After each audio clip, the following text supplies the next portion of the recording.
Honourable member for independent member for Clark. Thank you, Mr Speaker. My question is the Deputy Premier in his capacity as Minister of Infrastructure and Transport. Deputy Premier, your government wants to make Hobart the world's premier Antarctic gateway.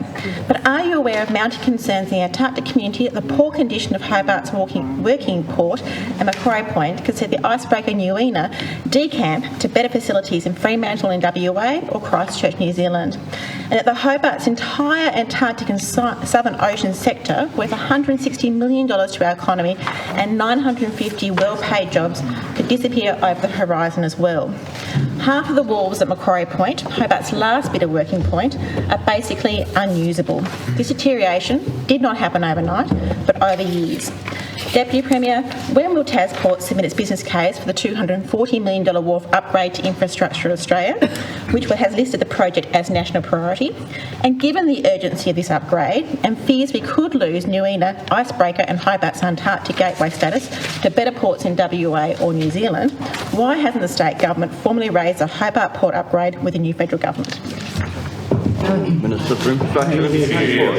Thank you, Mr Speaker, and I do sincerely thank the member for Clark for their question. The last part of the question, I can inform you and other members of the House that in fact that matter has been raised with the new federal government, and in very good professional and collegial style, as you would expect, with Catherine King, who, apart from being Federal Minister for Infrastructure and Transport, and with whom I served in the House of Representatives in 2004, has also got the Hobart City deal in her portfolio as well, which Minister Barnett is very capably representing on behalf of the state of Tasmania. So you'd be pleased to know that that matter has been raised on more than one occasion, and I would never put words in another minister's mouth, but I can simply say that those discussions have been very worthwhile.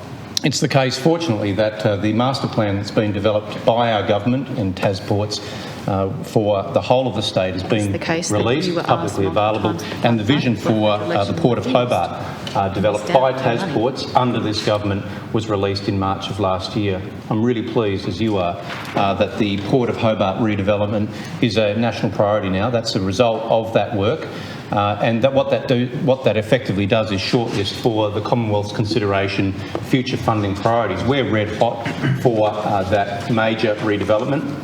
I would not, however, be talking up other ports around Australia in trying to dismiss the value of ours, because in fact it's the case that the Australian Antarctic Division have secured and nominated and locked in Hobart as the home port for RV Nuina. That's a very good thing. The AAD don't have their long-term infrastructure preferred in place with Tasports. That matter is of course ongoing and is part of the very redevelopment that we've been discussing. However, in advance of the Nuina arriving in Hobart, was it early this year or late last year? I think late last year, AAD and Tasports did agree to a joint investment of $3 million for minor infrastructure upgrades to allow Macquarie Wharf number 6 to be fit for purpose for the Nuina. That includes fenders, bollards, lighting upgrades to ensure the berth suitability for the new vessel. So those works were completed in time for the Nuina's arrival. They were done in spring of last year, completed in spring of last year, and that is a demonstration again of the preeminence of Hobart as Australia's Antarctic gateway, and indeed for many countries in our region. So thank you for the question. Can assure the House that the earlier part of your question, which asked about the final business case, that is in its advanced stages, and we look forward to submitting it to the Commonwealth Government. And as I have said publicly in recent weeks, we would be hopeful of a federal funding commitment towards that important infrastructure for the long-term security and improvement of Hobart Port. If not in the October budget, certainly would be a strong case for next year's federal budget.